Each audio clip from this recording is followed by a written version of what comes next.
they go, Donald, you're not that rich. And it would be and then Trump would be like, fuck you. I fucked your wife. Come get her. She's in the back of my fucking car. He'd say something like that. He literally came out and said that Ted Cruz's wife was ugly and that his dad was involved in the JFK assassination. Right. I mean, and they come back with critiques of his healthcare policies. Why, Donald, you don't really have a healthcare plan, do you? What the fuck? Your task will not be an easy one. Your enemy is well-trained, well-equipped, and battle-hardened. There is not a liberal America and a conservative America. There is the United States of America. Good night and good luck. Well, hey, everyone. This is Ben Howe. You've met me before. This is the Lincoln Project Podcast. It's actually the 400th episode of the Lincoln Project Podcast. So what I wanted to do today was bring on somebody that's very important, important to me, but important to so many Americans. He's a leader in politics, thought leader, brilliantly intelligent. He's a family man. He's just a really good person, somebody that everybody can look up to. He couldn't join today. So instead, we're going to be interviewing Rick Wilson, who leads the Lincoln Project. Hey, Rick, welcome to the 400th episode of the show. How are you doing? You know what, Ben? I'm tired as shit, but I'm doing okay, brother. Yeah. Good. Oh, you had him. You had him going there. You had it going there. I did. They really thought somebody special was going to come on, but Ben Shapiro, special guest. Ben Shapiro is going to be joining today. He's going to speak so fast the episode will be over in 3 minutes. But with facts and logic, I will defeat you. With facts and logic. But we wanted to flip it up today because you interview so many people. And so today, there's people who I know it's weird for you, but they want to know about you. They want to know about how you got into politics, and I'm going to walk them through it. Sure. And let's start with, first of all, Rick and I go way back. Before the Lincoln Project. We've both been here since the beginning of the Lincoln Project, but prior to that, we were both in Republican politics. Mm-hmm. We did quite a few ads together for people who will no longer speak to us. Right. We had a lot of friends that revealed themselves, but I got into politics. Anybody who does what we do has been into politics their whole life, but I didn't really get into it until 2008, 2009. You've been in it much longer. I have been in it since the dawn of time. That's what I've gathered. So take us back to the beginning. What made you get into politics in the first place? It was purely an accident, honestly. It was purely an accident. No, I grew up in a pretty political family, and back in 1987, started doing a little bit of stuff for then Congressman Connie Mack, who was running for U.S. Senate, and a lot of my people knew his people, blah blah blah. My family knew his, all that stuff. There's a lot of friend of a friend stuff in those early days of Republican politics for me. Worked for Connie for a little bit, but then I got. And what year was this about? Like 87. I started in the fall of 87 with Connie, and then got plucked up by just pure dumb luck into the Bush campaign in 1988. And I was a field director for him for a huge part of Florida, not counting Miami, basically most of the populated part of Florida at the time. And I had a tremendous experience doing that, and I actually figured out, the way I started out was doing the grassroots and the organizing and the field work, which really kind of helped me understand the Republican base. As I evolved out of that side of the business and into the media part of it. But in the middle of that, I went and worked in Washington for Dick Cheney, and when he was Secretary of Defense, Pentagon, for 4 years. It was pretty boring time. We had the end of the Cold War, the collapse of the Berlin Wall, the invasion of Panama, the nuclear disarmament of the former Soviet Union, the invasion of Iraq to push Saddam Hussein out of Kuwait. And at the very last minute, we had Somalia. So it was a pretty boring time. And we also I'm sorry that we it also- was so uneventful. I know it was kind of dull. We also did introduce, and I helped do a lot of the PR and legislative garbage for this stuff. The B-2 bomber, the F-22 fighter, the drawdown of the Cold War weapon systems, our own nuclear disarmament stuff. It was again, it was a pretty quiet time. I mean, I really, pretty much a 9-to-5 job. Show up, do the bureaucratic thing, and leave. Or I don't think I slept for 4 years. Well, I know that, when it comes to Dick Cheney, he's come out on the right side of history when it comes to Trump, and Yeah. has even said he's going to vote for Kamala. So while you can still be proud of your work with Dick Cheney, I know that there's at least one person that you're not happy you worked with. Who would you say you look back on and think, oh man, I can't believe I worked with them? Well, it's clearly Rudy Giuliani. I went to work with Rudy as a media consultant with my then partner, Adam Goodman, in 1997. We did a very successful campaign for Rudy. This is when Rudy was considered like the savior of New York. And it's easy to sort of like wash that away now that he's so insane. But it was really an important race and an important time. And he looked like, in some ways, everybody loved Rudy back then. Everybody loved Rudy back then. And this is before 9/11. And so Rudy had this very special place in the political ecosystem of the time. And, Republican senators and congressmen and governors would come and visit and say, how do you do this? How did you get elected by a Republican in the city that's 5-1 Democratic? And look, improve the economy, clean up the streets, those things actually kind of worked. And they still work. And if Democrats aren't careful, they will work on them in big cities like LA and San Francisco at some point. And we were all very proud. We had a big alumni network of folks, and then went back to New York as senior advisor to the mayor for a couple of years, and then went into the 2000. Good God, I'm old. The 2000 campaign where he was going to run against Hillary, but instead he chose to have a girlfriend, and then got prostate cancer. It was not the most effective strategy to advance his career. I'm curious. Like, what I want to know is, and I feel like other people would want to know this too. Like, okay, we see Giuliani these days with the makeup falling on his face and calling for trial by combat and all this Looney Tunes stuff. Yeah. Were there any signs? That that's who he was? Yeah. Oh yeah. There was always bad Rudy. Okay. And one of his great advisors was this guy named Ray Harding, who became a real big political mentor of mine. And Ray has one of the most colorful life stories you've ever seen. Enormously intelligent, enormously experienced in New York politics, enormously corrupt in the end. I went to jail. Ray was he was the chairman of the New York Liberal Party, which, as Ray said to me the first time I sat down with him, he goes, "It is neither liberal nor a party. It's my personal fucking political machine." Okay. But Ray taught me a lot about Rudy, and he said right off the bat, he said, "Listen, just as in, philosophy, not all great men are good men. Rudy can be a great man, but he is rarely a good man." And it was a good point to remember. Rudy, and I've known there's others like that. Like Newt Gingrich comes to mind right away. People used to say that about him all the time. Sure. I mean, Newt had a ferocious intellect, but he was also a ferocious asshole. And Rudy had that in him. He was always poke, push, always trying to push the edge of what he was going to, what he could get away with. And, honestly, it was not a great look a lot of the time. Here's what I don't understand, though. He did at least, even though he may have had these attributes.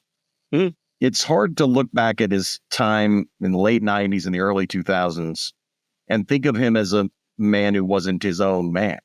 Like, he seemed to chart his own course. Listen, and for the last few years, he has just done what it seems like he does whatever Trump wants. Ben, he could not have been in that era more dismissive of Trump. He treated Trump like an asshole, and it was always the sort of how do I put it? It was always this kind of we're gonna give the guy a couple of fucking parking passes for this year, or maybe we'll invite him to a ribbon cutting somewhere. But it was never, oh my gosh, my Lord and Master Donald. It just never was that. It was never that way. It was never that way. This is the effect he seems to have on people, and he's he's ruined a lot of people by putting them at Reince Priebus. I didn't think he was somebody who was going to really get behind him, and he did. Ted Cruz, Marco Rubio, like all of these guys that you thought of as like them or dislike them, they are who they are. They all just kind of became Trump's people. And they really did. And I mean, and you look at that corruption that Donald Trump exercises over everybody. It's almost as if everything he touches dies. It was certainly something that you could see it with Rudy almost more cleanly than anybody else, because when you looked at him and when you considered who he had been, it made the fall even more abrupt and horrible. It made him look even more like some guy who'd been taken for a ride by this guy, and that was a fact. Yeah. He got played by Trump because, and I'll never forget. So I'm in late 2016 after the election. Oh, I'm going to be Secretary of State. I was like, the fuck you are. Get the fuck out of here. He's going to screw you. And sure enough, he did. And I think that was what actually, I think that was the moment Rudy actually kind of broke. He wanted to be back in the Trump, not in the Trump world, but in the world of politics in the middle of the fight. And so in the end of 2016, he became this like leading surrogate for Trump because Rudy enjoyed that stuff. He liked being out there beating down the doors at the networks and being out there really causing a ruckus. And I would say he was doing it more on behalf of the party in 2016 as opposed to Trump himself. And then it just slowly shifted over time into being about the man. I think that's right. And I think there's a degree of which you can never underestimate that thing. And I think it was Joe Trippi who said it one time. It's like, there's only one cure for wanting to be president, and that's death. Rudy ran a very expensive and very bad campaign for president in 2020. It did not work well. It went very, very bad. All right, 2008. 2008. Or no, yeah, you're right. Yeah. I'm so tired. Same year as Alan Keyes was running that year, right? Alan Keyes. He was a fun guy. Oh, Alan was a fucking charmer. Yeah. I used him as the example of like the last clown we had before Trump ran in 2016. Yeah. And the nature of circus is that the clowns come running toward it. But you're always going to have some. I mean, when you look at it, one of the things we talk about a lot is the party that I grew up in and you grew up in used to, even if it was imperfect in how it addressed these things, it used to believe in certain things. And it believed in like the rule of law and limited government and all these things. And again, imperfectly, very imperfectly. But now it's gotten to the point where that's what I look back on my career and I'm like, how many people that I elected, and I don't think I have anybody that I helped elect that's well, maybe a couple that still none that I have any influence with anymore. But how many people that I helped elect who could have stood against the power of Fox and Facebook and the Trump base and said, no, I'm not doing it. They're so afraid of the base. And I mean, you and I came up, we were both sort of we were making a lot of our bones during the Tea Party era. And man, you talk about something that started out with a legitimate good intention and got hijacked so fast by this class of grifters and weirdos and really skeezy, scummy people. Somebody asked me if like MAGA is just like the continuation of the Tea Party, and I was like, in terms of spirit, sure, but in terms of actual people, no, because they're dead. Like they were all Yeah. really old. When I first went Yeah. out to the tea parties, Yeah. everybody there Oh, was yeah. like in their 70s and 80s already. And I'm like, Yep. no, Yep. it's not the same movement. There's a whole new generation of people that have taken it over. Yeah, the actuarial tables are a bitch. To close the loop on Rudy, though, I want to know, Yeah. can you remember the last time you spoke to him and I don't mean like when you ran into him that one time. I mean like the last time you actually spoke Yeah, to him in a way. it was December of 16, and it was just like, what the fuck have you done? Your legacy is going to be shot to shit. This guy is going to eat everybody up.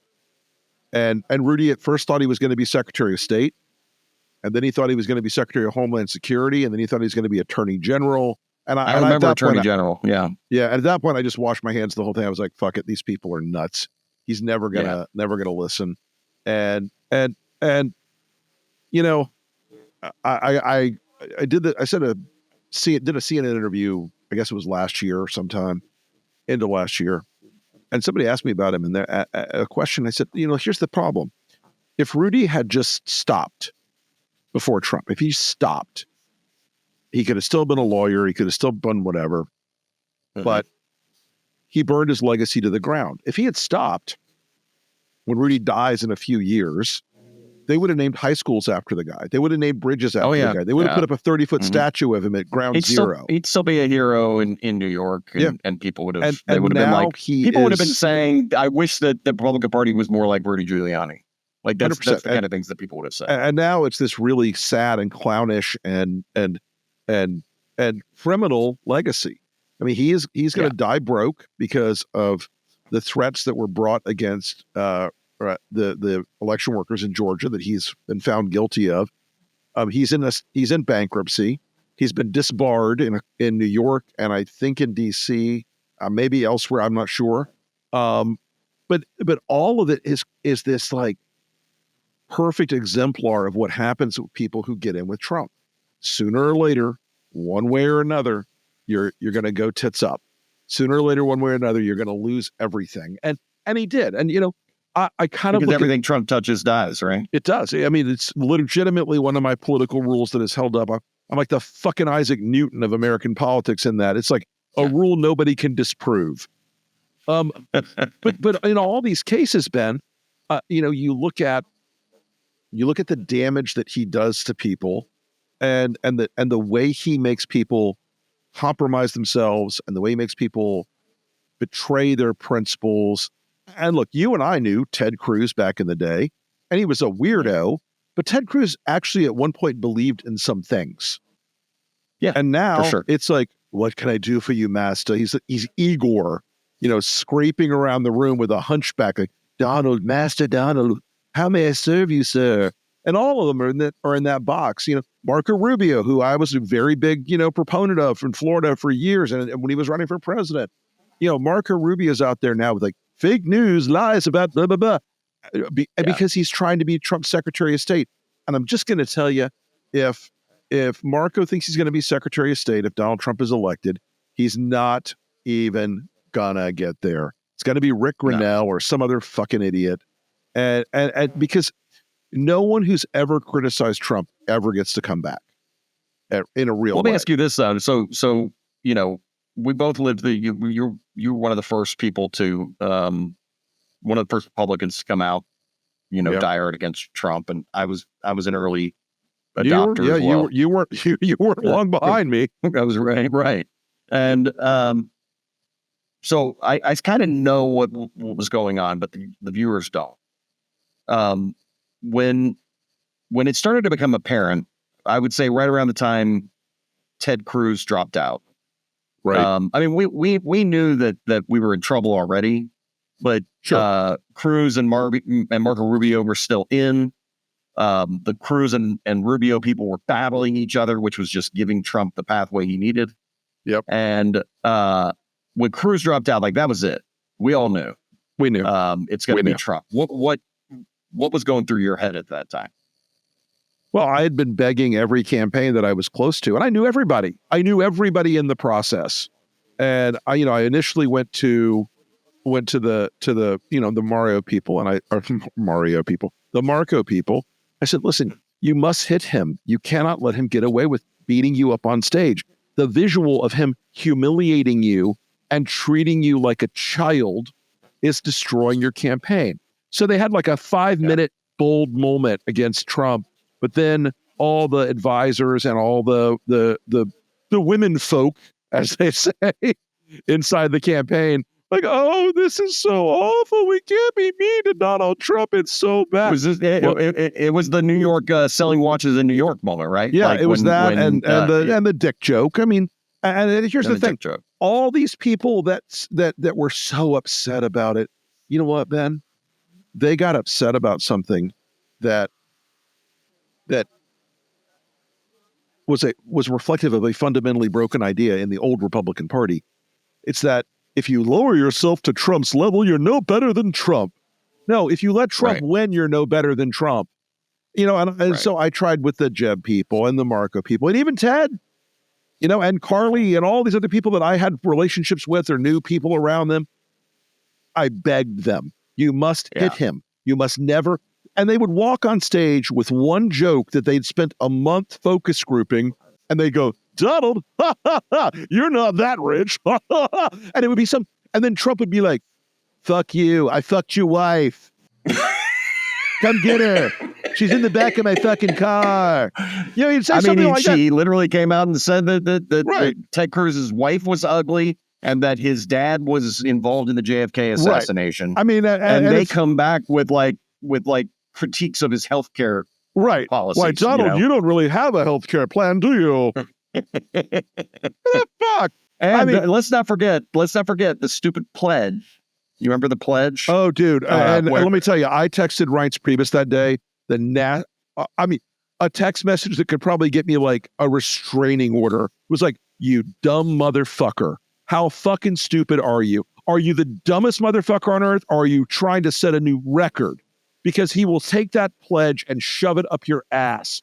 And folks, if you don't remember the pledge, Reince Priebus goes and gets this fucking like Office Depot thing you run through the printer and writes on like Republican loyalty pledge. And it takes it to Trump and says, if you'll sign this, we'll let you blah, blah. And so Trump looks at it like every other contract, oath, or vow he's ever made and says, whatever. And the pledge said, I'll support the nominee if I don't win. And the stupidest thing about that was it showed like there were a lot of us ringing the bell saying, oh yeah, you guys have to stop thinking that Trump is this problem that goes away when the real nominee steps up and start accepting that this might be the real nominee. And if you get all these other Republicans to sign a pledge, they're all pledging to vote for him. And, you know, no voters were asking for that. Nobody cared about it. Nobody. But as we have learned with painful repetition of the bullshit, that was a moment in the campaign where his the weakness that Reince Priebus showed Trump was not rewarded with like, oh, well, this is a serious party with rules internally. It was rewarded with, I'm going to eat all of you. Yeah, I'm gonna sit at the table, and he just took them out one by one, and like I'm gonna drink your fucking milkshake. Yep. And they never really understood him. They've never understood where his power resides, and the fact that him not having a moral center is very clearly it's a bad strength, but it is a strength. Because he can do whatever he wants. Yeah, and these other guys are bound by these rules. Yeah, if you're untethered from rules or ethics or morals, and the other guys play by the rules and have ethics and even some morals, you're going to win every time. This is why a lot of people who criticize Lincoln, they're like, well, some of your ads are very, very naughty, and you say bad things about Donald Trump. And why are you so mean to his base? Because you have to fight with the weapons that are actually being used in the battle, folks. You cannot, as we always say, bring a throw pillow or a live, laugh, love poster to a gunfight. And we bring an attitude and a combativeness to the fight that does make a lot of people nervous. They think, why aren't you talking about prescription drug coverage? This is policy. This is a good segue though. So in 2019, about midway through, you kind of planted a seed with me that you were working on something. Yep. We're like, stay tuned. And, Right. And then we talked later. How did it all come about? The Lincoln Project. Well, so there was a secret cave and we were all bitten by bats. No, Of course. look, there were a lot of conversations between a lot of people. I'd probably say about 20 people at one point were in this sort of broad conversation going back and forth. And it was people like me and Reed Galen and Steve Schmidt and George Conway, and a whole bunch of other folks too. And the core group of us who had been sort of trying to get it going realized in late summer, we were starting to see how the Democratic debates were shaping up. And they were all these things driven by Elizabeth Warren came out after one of the debates, and I'll never in my life forget it. I immediately flashed this message to all the other people in the team, or the emergent team. She walked out of a debate, and she said, "It was a great night. We never said the word Trump once." I was like, "The fuck is this? What? I mean, Donald Trump was issue 1, 2, 3, 4, and 5. And if they didn't realize it, they were going to get their asses handed to them." And so Yes. we came together, we formed the group, and folks, a lot of the people that were in the initial formation aren't with us anymore for a whole host of reasons. Some of them were not great people. Okay. One of them in particular is a really shitty human being. And if we'd known that in the beginning, would have never had that experience. I lived that part of it with you. And the one reassurance I can give everyone is that the team that was making those spots, the team that was pulling it all together, we're still here. Yeah. It was me and you and Joey and, like that that core group is still Kate. making the spots. Yeah. And Kate. Yep. Yeah. And Ryan. at the end of the day, there are a lot of things that a lot of groups do. We've been asked many times, like, why can't you do youth voter registration? And look, I'm not saying that youth voter registration isn't a very meritorious action. It is a very meritorious thing to do. Okay. It's not what we do. It's not what we're good at. And what we're good at is communication, advocacy, persuasion in ways that almost no other group, and I will say this very bluntly, certainly nobody else in the ex-Republican space is in the same category or class as what we do. And look, they do meritorious things. I'm not criticizing their existence, but when it comes down to ad making and communicating, it's not the same thing. Right. Yeah. It's apples and oranges. We have a different take on things because we're different. And that difference. And I think that people they may need both, No, but listen, like I said, we know what we're doing. Yeah, we know our skill set.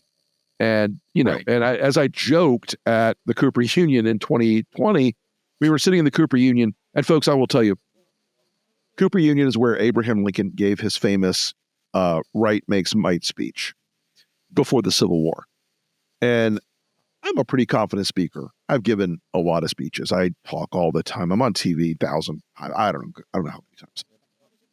But when you're sitting or standing at Abraham Lincoln's actual podium, the world starts to feel really, really large around you. You're like, holy hell, what is this?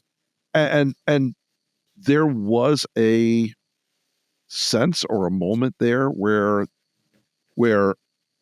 all of us who had been there at the founding thought to ourselves, this actually is a historical moment beyond, forming a super PAC, beyond forming a political organization, beyond doing what we do, and and in a way that we recognize the consequence of the moment, I think is what I'm trying to say. And it was not ever intended to be all things to all people. It was never intended to be, this universal, product to make everything for everybody and make every group or every or every policy area or anything like that happy. We were meant to beat Donald Trump, and we set out to defeat Trump and Trumpism. That was a phrase that we said 100 times, 1,000 times, still happens to be true. We're here to defeat Trump and Trumpism. We will do whatever it takes to defeat Trump and Trumpism. And we've shown it over and over again that the most important superpower I think we've had is that we're not sentimental about the party that we used to be a part of. We're not trying to save it anymore. We're not trying to make it all better. We're not trying to say, oh, well, this guy's still okay. Because the truth of the matter is, there's not a lot of good guys left in this world, in the Republican world. There just aren't.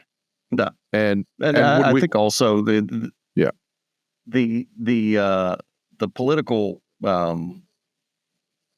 the party we were a part of, we can't be nostalgic about it because Stewart says this all the time. It didn't change the Republican Party; it exposed it.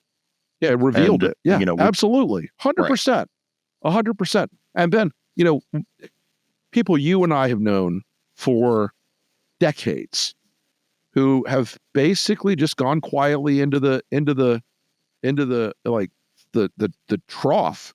They don't care. They want to save their jobs, and they want to save their ability to get a good table in DC.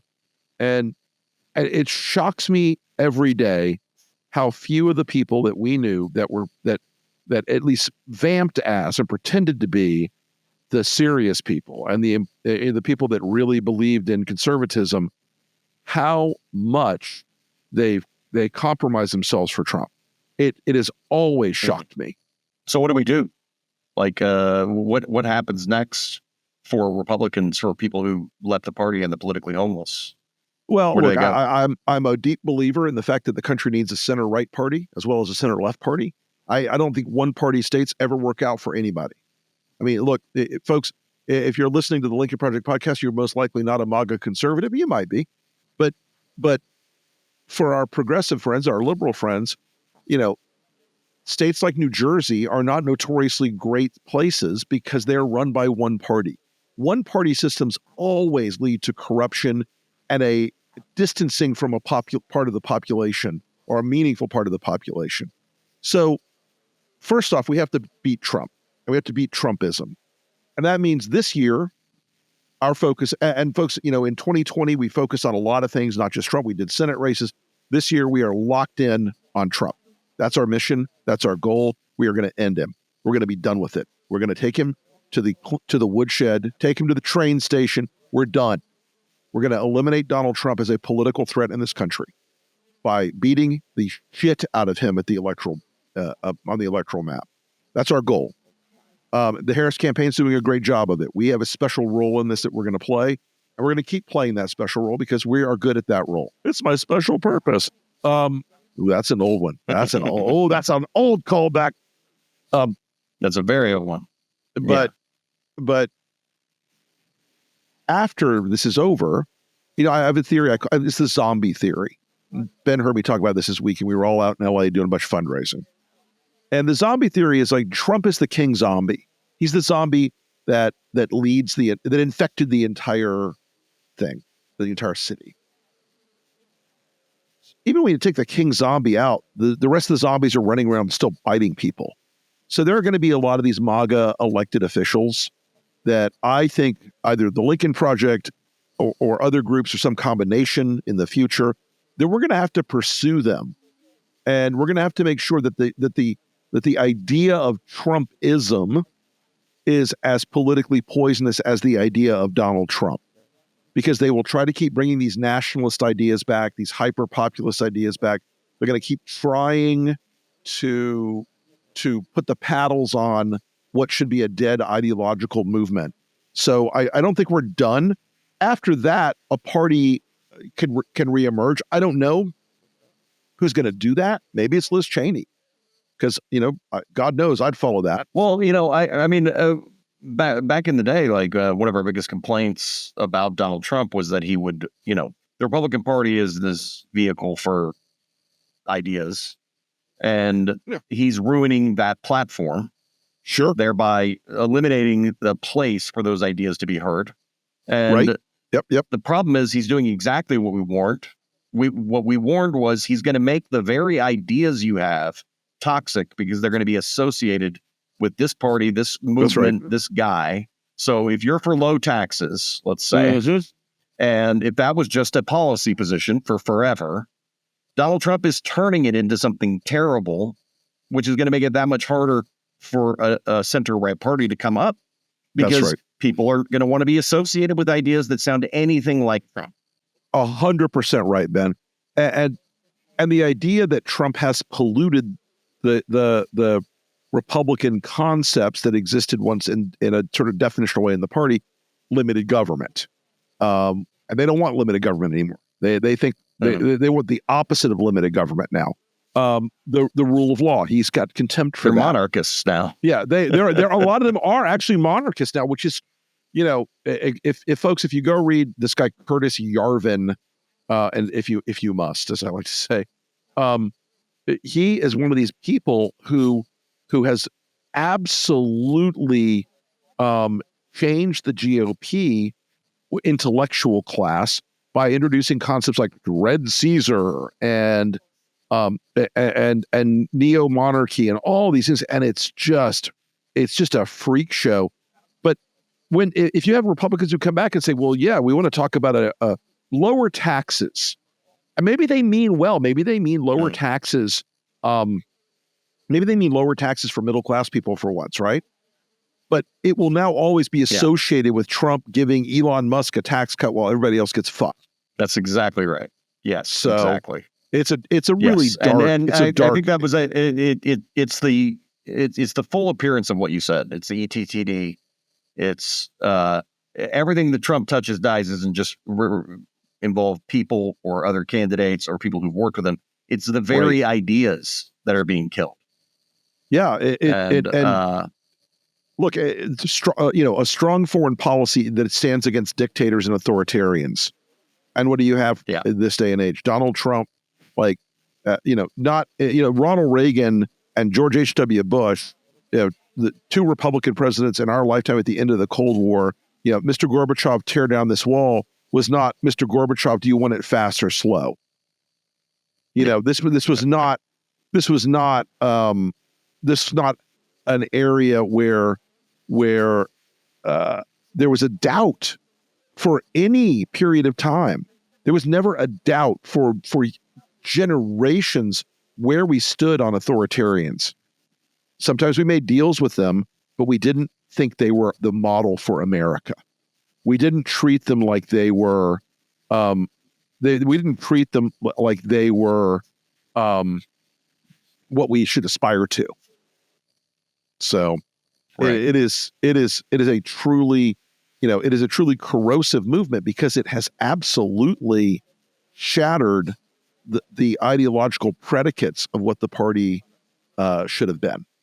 Well, you mentioned the tearing down this wall and Reagan famously taking on the evil empire and the fall of the Soviet Union and like communism has been defeated and all this other stuff. And it feels like, and I already know the answer to this, but I'm going to act like I don't. It feels like a little bit about foreign policy as it relates to Russia.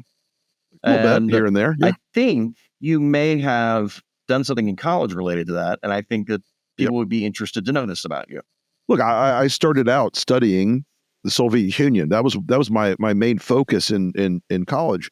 I mean, and I studied, Soviet foreign policy and Soviet intelligence policy, and my senior year, my senior paper was about the Russian propaganda efforts in Europe against NATO deploying the ground-launched cruise missile, and and then I went into the Defense Department in a job that was a glove fit for all this stuff.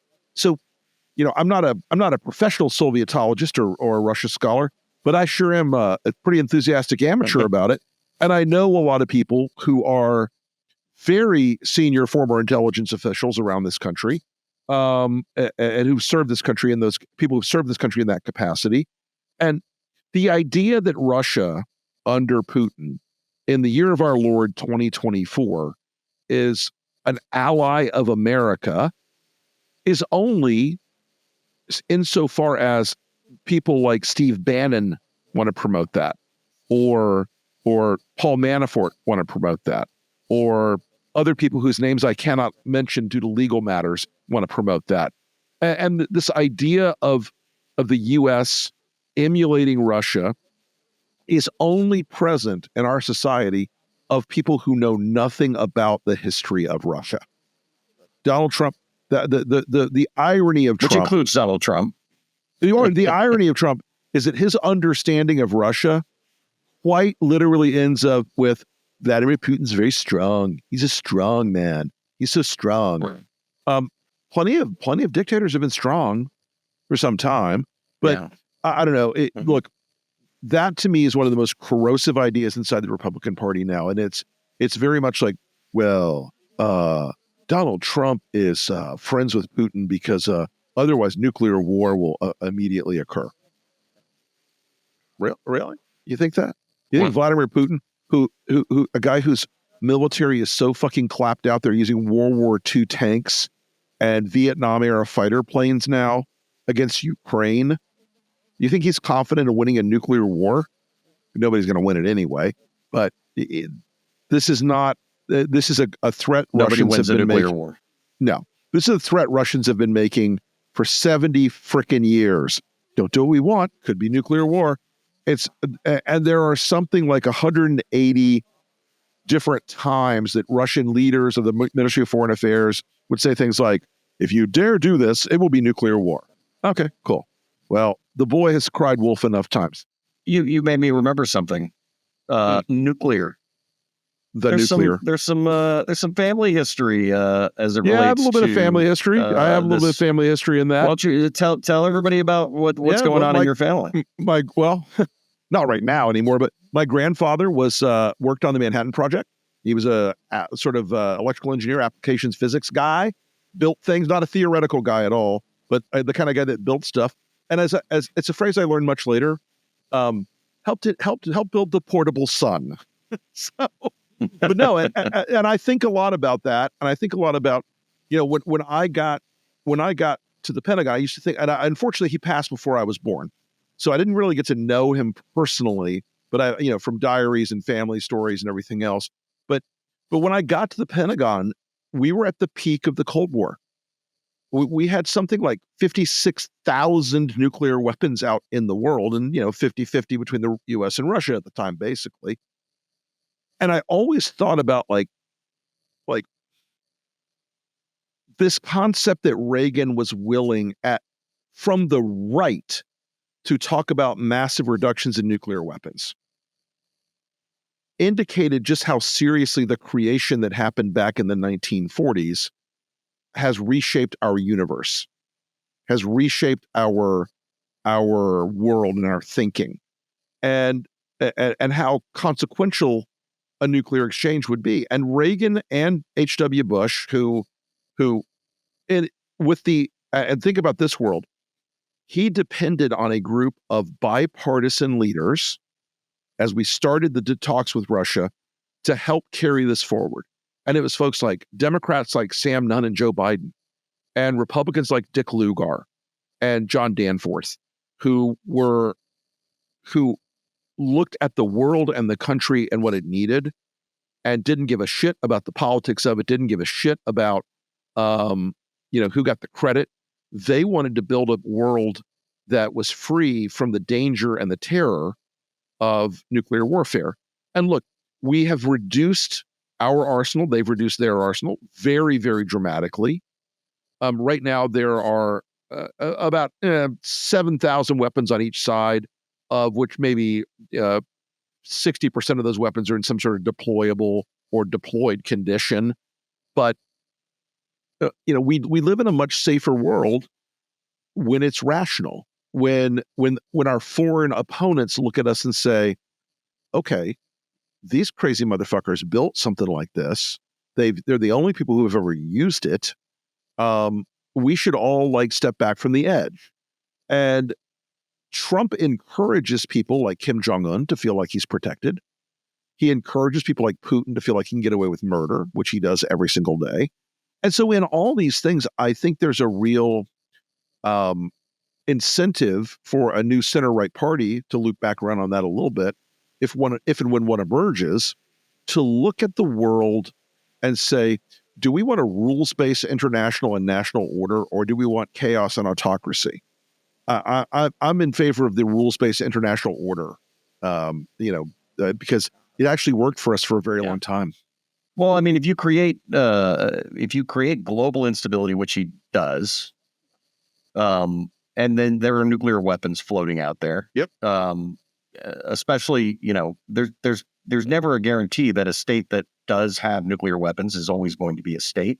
We've seen states fail before. Sure. And these, the idea that those could be loose at some point, that happens as a result of instability being created. And when you embolden people like Vladimir Putin and his allies in Iran and in China and North Korea, you're just encouraging that future. And you've got a grandchild now. I do have a grandchild now. You're not just thinking about like the extent of your life. You're thinking about a life that keeps going after you're gone. And so maybe this instability doesn't affect tomorrow, but if it affects it in 50 years, it's still relevant to you. Right. When my granddaughter is in her 20s, when you think about the current rate, there'll probably be 3 or 4 more countries with nuclear weapons, at least. Here's the thing. When my grandfather was doing this and they were building centrifuges in Oak Ridge, Tennessee, and building detonation systems in out in the desert, they didn't know if the physics was all going to work. They didn't understand the whole thing. Right. It was a theoretical construct. Honestly, guys, any country now can build a nuclear weapon if it has a basic understanding of machining, chemistry, and physics. And those things are universal now. It's expensive, it's messy, it's blah, blah, blah. And there are some international things that try to prevent that. But if the Saudi Arabian government tomorrow said, we're going to build a nuclear weapon, the only thing that would prevent them from doing it is the actual fissile material, and they could get it. If Germany said, okay, NATO fell apart, we better have something to deter Russia, they could have a nuclear weapon in a month. This isn't like a dark secret anymore. The only thing that prevents it from being out there as a global problem is the idea, in a lot of ways, of American deterrence and British and French deterrence. The people in the West who own nuclear weapons are seen as stabilizing forces in the entire equation. I don't know how we got into nuclear weapons from Republican politics, but it's a subject I can talk about way too much. It's one of my many intellectual rabbit holes. Listen, hey, I took you here on purpose because I wanted this is me unpacking Rick Wilson. We're here today to talk about you. And if this is your area of interest, then that's what we should talk about. It's pretty clear, like to me as an outsider looking in, if I'm going to psychologically analyze you for a second, you got a grandfather who was involved in the Manhattan Project, a family you grew up in that was political. You moved into the realm of politics at a young age as a result. You already had an interest in Russia, which was like the main adversary of the United States at the time. And you kept your principles all the way through leaving that very party. Yeah. I mean, it is not, that's the thing about the Republican Party that still disappoints me more than almost anything else in a weird way. We abandoned the idea of being a party that cared about the security of this country first. Make America Great Again is a lie in a large measure because they don't care. They really don't give a shit about American security. They care about making other dictators happy. I mean, there's a reason Trump's always praising Orban. He's very strong. He's a strong man. He's so strong. And it's because they want to emulate that stuff. And those are the things that the old Republican Party, again, as imperfect as it may have been, that the old Republican Party would have rejected outright, would have said, get the fuck out of here. What are you talking about? What are you talking about? emulating Orban or saying Kim Jong-un sends you love letters.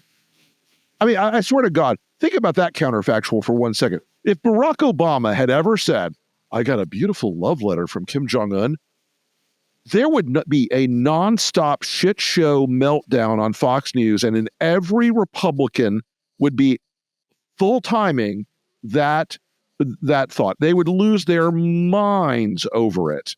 Everybody flipped out when Obama slightly chance bowed to the Saudi Arabian king. Do you Right? do you remember Well, that? no, listen, I remember and, very clearly. You and I were probably tweeting about it, actually. I think we probably Look, were. This is what I'm going to do now, because I feel like we've got a good picture of you, but I want to wrap it up with a couple of questions, just 3 questions, okay? Yeah. That are just going to give us an insight into you, okay? All right. So the first one, let me get All my right, cards out Dr. here. Howe, proceed. Okay, so first question. Now this was submitted anonymously. The question was, who is your favorite staffer at the Lincoln Project, and why is it Kate? Now keep in mind, this is anonymous, but go ahead. Absolutely. There's no other answer except Kate, obviously. Kate Sokowitz is one of our staff members who is a Gen Zer. We hired her while she was still in college at the University of Texas. And I'm making the horn thing that they do.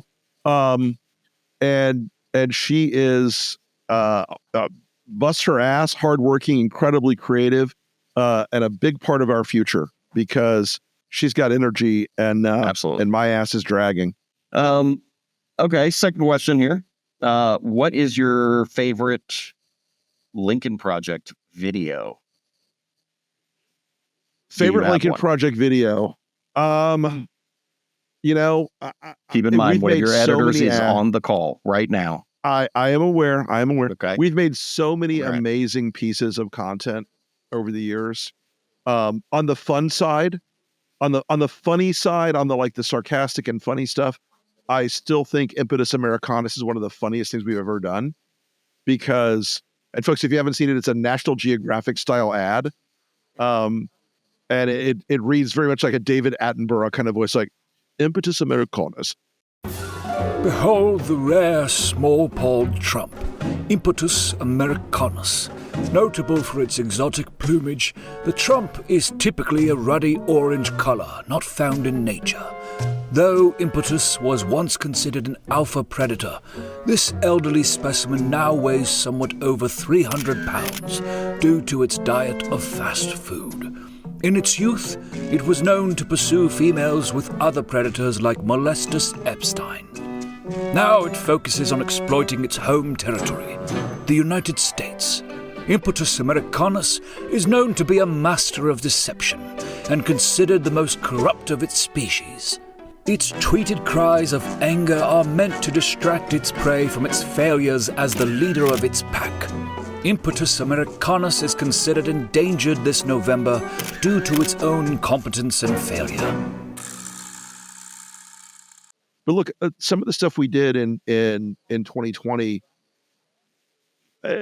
I don't know how you top it. I don't know how you do better than some of the stuff we were able to produce and create. But this year we've done some amazing stuff as well.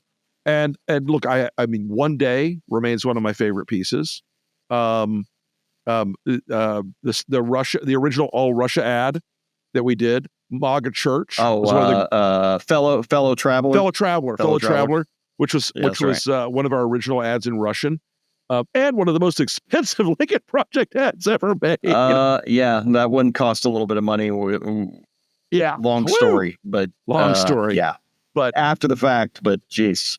Yeah, but look, I mean, I can accept that. All right. You started with Impetus Americana, and I would say that's correct. Okay, you're correct. That's one of our funnier ones. The ivermectin ad was a piece of art. That was amazing. God Made a Dictator this year. God Made a Dictator, absolutely. But folks, I mean, we've done work that people and for Ben and I, neither of whom have what we refer to in the business as tiny egos. We How get dare people, you, sir? we get people saying to us, like this weekend, you got to make another Daisy ad. You got to make another Daisy ad. Make the Daisy ad. And I always say, nobody's making another Daisy ad. That ad was what it was. That ad was of a moment and a time. But we have, I think, I don't, not being immodest here, but I think we've actually sort of redefined the media part of campaigns in the last 5 years a little bit, because our ads are about what we believe and what we want to achieve. They're not all focus grouped and hammered out beforehand and the product of 70 people on a committee saying, well, we have to mention this, we have to say that, we have to do this. We make ads because we know what they'll do, and we know what effect they'll have. And I think that has been something that is.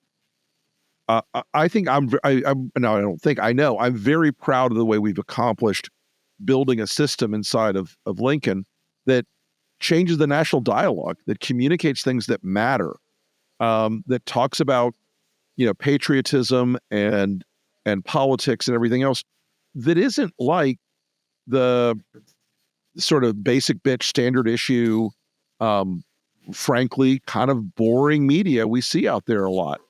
And if you bore people in American politics, you lose them. But I think the where the right has gone off the rails on that is what we believe is that you can tell people the truth and try to persuade them of something that you believe in and entertain them all at the same time. And Sure. I think what the right tends to believe is that the most important thing is just that you entertain them. Forget whether or not any of the stuff they're doing is good, just as long as the masses are satisfied with their performance. I do have one more question. Apple pie or cherry pie? Pumpkin. Hold on. That's- I'm sorry, that is incorrect. The correct answer was apple pie. Apple pie. Of those two, if I'm I'm sorry. forced to choose between those two, apple is the decisive winner. But as a rule, pumpkin pie, because it is both a breakfast and a dessert treat and a floor topping. Well, let me see if this makes any sense at all to have to tell people where to find you. I'm trying to treat you like a normal guest and say, Okay. So Rick, where can people find you on the web and give me some book titles and let us know your online presence.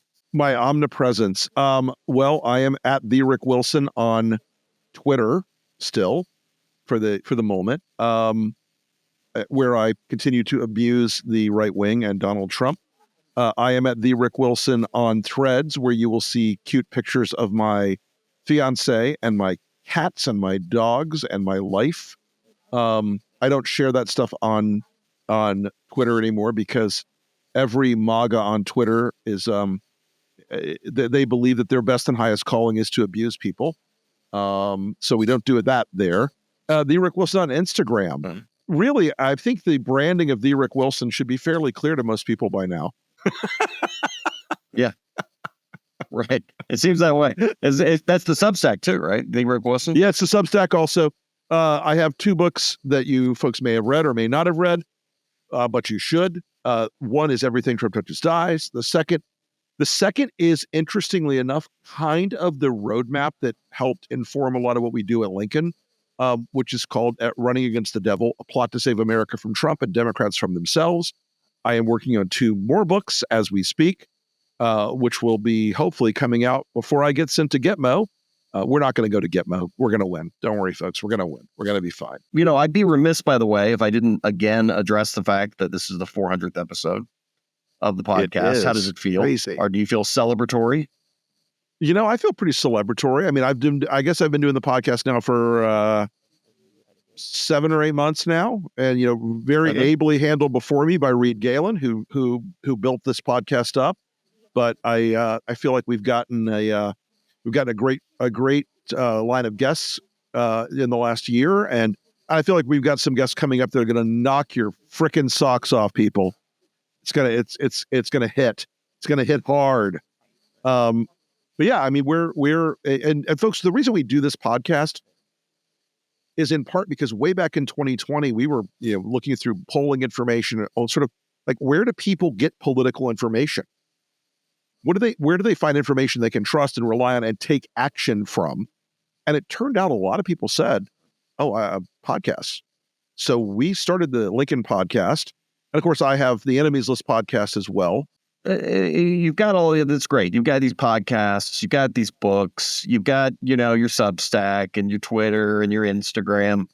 But when are you getting married? That is a great question. We are trying to plan that for sometime in the spring. My beautiful fiance Renee and I are respectful of the election being in a very big impediment to that, but we're super excited about it. And we got engaged last June, and she is, as they say, a Bond girl, super smart and gorgeous. And I am batting way above my punching way above my weight class. No, you better. She's a little out of your league. Yeah, she's a little out of your league. Only a little. Does she know that? Jeez. Does she know that she's out of your league, or is that just like a secret that we should be keeping? So far, I have tricked her into thinking I'm a pretty good catch. So we'll see how it goes. But she's pretty remarkable. Yeah. Don't let her watch this podcast. She can't know. No. I'm gonna have to hack something in the router here at the house. Keep this one from being played. Right. Absolutely. Well, all right, everybody, make sure you get out. Check your voter registration at vote.org. Do it today. Make sure you're still registered. Most states' registrations are closing quickly. If you can vote early, go vote early. I'm going to beat this into your heads until the beatings on this will continue until morale improves. So that's it. All right. Well, it's been a great show. Thanks for letting me host. And you did great, everybody will man. see you in a couple days. All right. Thanks, everybody.